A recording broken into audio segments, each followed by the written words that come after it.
um, um, me, me, me.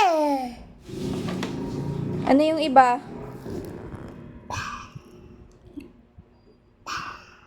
Galing ah. Asan yung pa? Ito?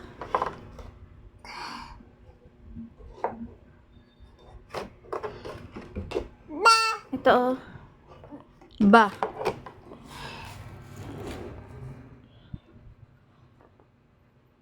uh, uh, Ang galing ah. Sulat ka, M. that, um, Ang sulat niya. Ano yan?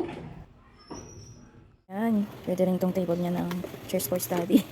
Ito po yung mga letters na yan, flashcards. Pwede niyo po siyang alisin dyan para isa-isa ipakita.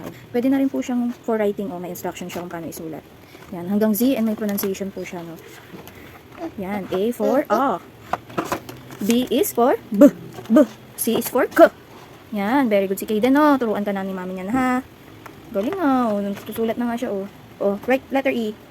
Wow, very good. Pwede po dito yung ano, yung mga pen po na pang whiteboard. Yan, whiteboard marker. Na-erase po siya.